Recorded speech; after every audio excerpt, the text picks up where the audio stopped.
ನಮಸ್ಕಾರ ಎಲ್ಲರಿಗೂ ಬೆಳಗಿನ ಶುಭೋದಯ. Good morning. ಎಲ್ಲರೂ ಹೇಗಿದ್ದೀರಾ? ಎಲ್ಲರೂ ಆರೋಗ್ಯವಾಗಿದ್ದೀರಾ ಅಂದ್ಕೊಂಡಿದ್ದೀನಿ ಸ್ನೇಹಿತರೆ. ಈ ದಿನ ನಾನು ಒಂದು ಸ್ಪೆಷಲ್ ಇಡ್ಲಿ ಮಾಡೋದು ತೋರಿಸ್ತೀನಿ.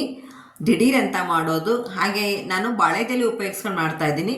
ನಾವೇನಪ್ಪ ಮಾಡ್ತೀವಿ ಅಂದರೆ ಹಬ್ಬ ಆದ ತಕ್ಷಣವೇ ಬಾಳೆಕಂಬನ ತೆಗೆದು ಕಸದ ಗಾಡಿ ಬರ್ತತೇನೋ ಅಂತ ಕಾಯ್ತಾ ಇರ್ತೀವಿ.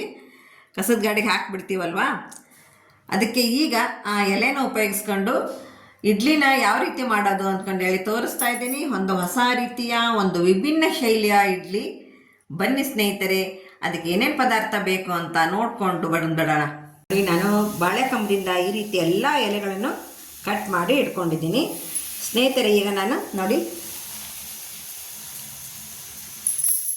ಒಂದು ಬೌಲು ಜೋಳದ ಹಿಟ್ಟು ತೊಗೊಂಡಿದ್ದೀನಿ, ಹಾಗೆ ಒಂದು ಬೌಲು ಮೊಸರು ತೊಗೊಂಡಿದ್ದೀನಿ,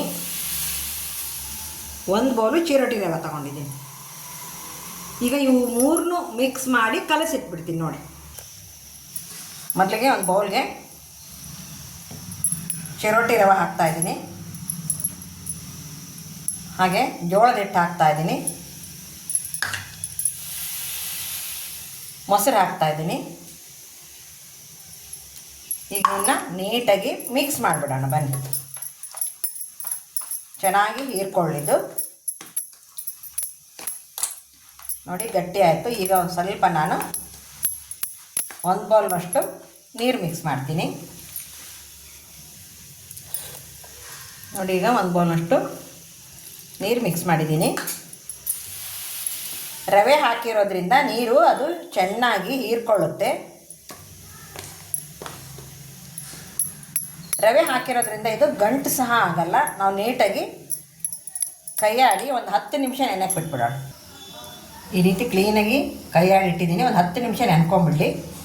ಈಗ ನೋಡಿ, ಒಂದು 10 ನಿಮಿಷ ಆಗಿದೆ. ಸ್ವಲ್ಪ ಕೊತ್ತಂಬರಿ ಸೊಪ್ಪು ಹಾಕಿದ್ದೀನಿ, ಹಾಗೆ ರುಚಿಗೆ ತಕ್ಕಷ್ಟು ಉಪ್ಪು ಹಾಕ್ತಾಯಿದ್ದೀನಿ. ಯಾಕಂದರೆ ದಿಢೀರ್ನೇ ಮಾಡೋದಲ್ವಾ, ಅದಕ್ಕೋಸ್ಕರ ನಾನು ಸ್ವಲ್ಪ ಸೋಡಾ ಬೆರೆಸ್ತಾ ಇದ್ದೀನಿ. ಈಗ ಅದಕ್ಕೆ ಈರುಳ್ಳಿ ಮತ್ತು ಹಸಿಮೆಣಸಿನಕಾಯಿನ ಒಗ್ಗರಣೆ ಕೊಡ್ಕೊಂಬಂದಿದ್ದೆ,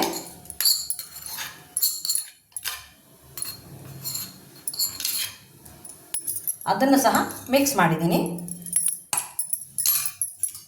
ಉಪ್ಪು, ಕೊತ್ತಂಬರಿ ಸೊಪ್ಪು, ಹಾಗೆ ಈರುಳ್ಳಿ ಮತ್ತು ಹಸಿಮೆಣಸಿನಕಾಯಿ ಹಾಕಿರ್ತಕ್ಕಂಥ ಒಗ್ಗರಣೆ ಎಲ್ಲವನ್ನು ಮಿಕ್ಸ್ ಮಾಡಿ ನೋಡಿ. ರವೆ ಹಾಕಿರೋದ್ರಿಂದ ಸ್ವಲ್ಪ ಗಟ್ಟಿ ಅನಿಸ್ತಾ ಇದೆ. ಅದು ಪರವಾಗಿಲ್ಲ, ನಾನು ಸ್ವಲ್ಪ ನೀರು ಹಾಕಿ ಮಾಡಿದ್ನೆಲ್ಲ ನಮ್ಮ ಇಡ್ಲಿ ಅದಕ್ಕೆ ಬಂದಿದೆ ನೋಡಿ. 1 ಕಪ್ ಜೋಳದ ಹಿಟ್ಟು, 1 ಕಪ್ ಮೊಸರು, ಹಾಗೆ 1 ಕಪ್ಪು ಚಿರೋಟಿ ರವೆ, ಇಷ್ಟಿದ್ರೆ ಸಾಕು. ಬೆಳಗಿನ ಬ್ರೇಕ್ಫಾಸ್ಟ್ ರೆಡಿ. ಹಾಗೆ ಆರೋಗ್ಯಕ್ಕೂ ಒಳ್ಳೆಯದಿದು. ಉತ್ತರ ಕರ್ನಾಟಕದ ಸೈಡ್ನಲ್ಲಿ ಫುಲ್ ಜೋಳನೇ ಉಪಯೋಗಿಸೋದವರು ನೋಡಿ. ಅವರೆಷ್ಟು ಗಟ್ಟಿ ಇರ್ತಾರೆ ಅಂದ್ಕೊಂಡು ಹೇಳಿ ಚೆನ್ನಾಗಿ 1 ನಿಮಿಷ ಇದನ್ನು ತಿರುಗಿಸ್ಬಿಡೋಣ. ಬೀಟ್ ಮಾಡೋದು ಅಂತಾರಲ್ಲ, ಆ ರೀತಿ ಚೆನ್ನಾಗಿ ತಿರುಗಿಸ್ಬಿಡೋಣ. ಎಲ್ಲದೂ ಹೊಂದ್ಕೊಂಡ್ಬಿಡ್ಲಿದ್ದು. ಈಗ ನಾನು ಬಾಳೆ ಎಲೆ ಹಾಕಿ ಯಾವ ರೀತಿ ಇಡ್ಲಿ ಮಾಡ್ತೀನಿ ಅಂತ ತೋರಿಸ್ತೀನಿ ನೋಡಿ. ಈ ರೀತಿ ಸ್ವಲ್ಪ ರೌಂಡ್ ಮಾಡ್ಕೊಳ್ಳಿ. ಆ ಕಡೆ ಈ ಕಡೆ ಇರುತ್ತಲ್ಲ, ಅದನ್ನು ಈ ರೀತಿ ಕ್ಲೀನಾಗಿ ನೋಡಿ. ಎಲ್ಲ ಬಾಳೆದೆಲೆನೂ ಈ ರೀತಿ ರೌಂಡ್ ಶೇಪ್ ಮಾಡ್ಕೊಂಬಿಡಿ. ನಾನು ನೋಡಿ ಯಾವ್ದು ಬಾಳೆದೆಲೆ ತೊಗೊಂಡಿದ್ದೀನಿ ಅಂತ ತೋರಿಸ್ತೀನಿ ನಿಮಗೆ ನೋಡಿ. ಈ ರೀತಿ ಉದ್ದವಾಗಿರೋದು ಬಾಳೆಕಂಬು ತೊಗೊಂಡಿದ್ದೀನಿ. ನಿಮ್ಮನೇಲಿ ಯಾವುದಿರುತ್ತೆ ಅದು ತೊಗೊಳ್ಳಿ. ಇದನ್ನೇ ನಾನೀಗ ಇದರಲ್ಲೇ ಕಟ್ ಮಾಡಿ ರೌಂಡ್ ಶೇಪ್ ಮಾಡಿ ಎಲ್ಲ ಹತ್ರನೇ ಇಡ್ತೀನಿ ನೋಡಿ. ಈ ರೀತಿನ ಬಾಳೆದೆಲೆನ ಸ್ವಲ್ಪ ಪ್ರೆಸ್ ಮಾಡಿ ಈ ರೀತಿ ಇಡ್ಲಿ ಹಾಕಿ ಬೇಯಲಿಕ್ಕೆ ಇಟ್ಬಿಡ್ತೀನಿ ನೋಡಿ. ಈ ಇಡ್ಲಿಗೆ ನಾನು 1 ಸ್ಪೂನ್ ಆಗುವಷ್ಟು ಜೀರಿಗೆ ಮತ್ತು ಕೊತ್ತಂಬರಿ ಕಾಳು ಪುಡಿ ಮಾಡಿ ಇಟ್ಕೊಂಡಿದ್ದೆ, ಆ ಪುಡಿ ತೊಗೊಂಡಿದ್ದೀನಿ. ನೀವು ಜೀರಿಗೆ ಕೊತ್ತಂಬರಿ ಕಾಳು ಇದ್ದರೆ ಹಾಕಿ.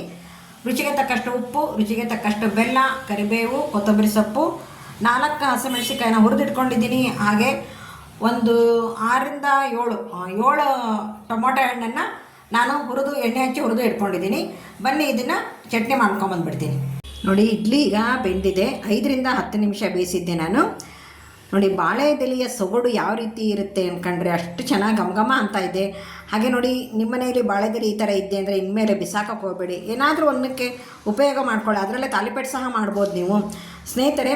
ಈಗ ಇದು ಸ್ವಲ್ಪ ತಣ್ಣಗಾಗಲಿ, ಆಮೇಲೆ ತೆಗೆದು ತೋರಿಸ್ತೀನಿ ನಾನು ನೋಡಿ. ಸ್ನೇಹಿತರೆ, ಎಷ್ಟು ಚೆನ್ನಾಗಿ ಬರ್ತಾಯಿದೆ ಅಂದ್ಕೊಂಡು ಹೇಳಿ ನೋಡಿ. ಬಾಳೆದೆಲೆ ಗುರ್ತೇ ಇದೆ, ತುಂಬ ಚೆನ್ನಾಗಿ ಕಾಣಿಸ್ತಾ ಇದೆ ಬ್ರೇಕ್ಫಾಸ್ಟ್ಗಾಗಲಿ, ಮಕ್ಕಳು ಈಗ ಕೆಲವೊಂದು ಸಲ ರೊಟ್ಟಿ ತಿನ್ನಲ್ಲ ಅಂಥವ್ರೆಲ್ಲ ಈ ರೀತಿ ಹೊಸ ರೀತಿಯ ಒಂದು ವಿಶಿಷ್ಟವಾದ ಬ್ರೇಕ್ಫಾಸ್ಟ್ ರೆಸಿಪಿ ಅಂತಲೇ ಹೇಳ್ಬೋದು. ಸರ್ವ್ಗೆ ರೆಡಿಯಾದಂತಹ ಜೋಳದ ಮೊಸರಿನ ಇಡ್ಲಿ. ಓಕೆನಾ? ನೋಡಿ, ಇದಕ್ಕೆ ಒಂದು ಸ್ವಲ್ಪ ಟೊಮೊಟೊ ಹಣ್ಣಿನ ಚಟ್ನಿಗೆ ನಾನು ಒಂದು ಸ್ವಲ್ಪ ತುಪ್ಪ ಹಾಕ್ತಾಯಿದ್ದೀನಿ. ತುಪ್ಪ ಹಾಕಿದ್ರೆ ಚೆನ್ನಾಗಿರುತ್ತೆ. ತುಪ್ಪ ತಿಂದೇ ಇದ್ದರೂ ನೀವು ಎಣ್ಣೆನಾದ್ರೂ ಉಪಯೋಗಿಸ್ಕೋಬೋದು.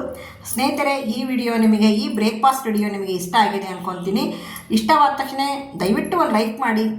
ಹಾಗೆಯೇ ನೋಡ್ತಾ ಎಲ್ರಿಗೂ ಶೇರ್ ಮಾಡಿ. ಸಬ್ಸ್ಕ್ರೈಬ್ ಆಗದೆ ಇದ್ದವ್ರು ಸಬ್ಸ್ಕ್ರೈಬ್ ಆಗಿ, ಮೊದಲನೇ ಬಾರಿಗೆ ನೋಡ್ತಾ ಇರೋ ಸಬ್ಸ್ಕ್ರೈಬ್ ಆಗಿ ನನ್ನ ಚಾನಲನ್ನು ನೋಡಿ ಅಂತ ಹೇಳ್ತಾ ಈ ವಿಡಿಯೋನ ಇಲ್ಲಿ ಮುಗಿಸ್ತಾ ಇದ್ದೀನಿ. ಎಲ್ಲರಿಗೂ ಧನ್ಯವಾದಗಳು, ಎಲ್ಲರಿಗೂ ನಮಸ್ಕಾರಗಳು. ಆದಷ್ಟು ನನ್ನ ವಿಡಿಯೋನ ನಿಮ್ಮ ಫ್ರೆಂಡ್ಸು ಮತ್ತು ರಿಲೇಟಿವ್ಸ್ಗೆಲ್ಲ ಶೇರ್ ಮಾಡಿ ಅಂತ ಹೇಳ್ತಾ ಎಲ್ಲರಿಗೂ ಧನ್ಯವಾದಗಳು.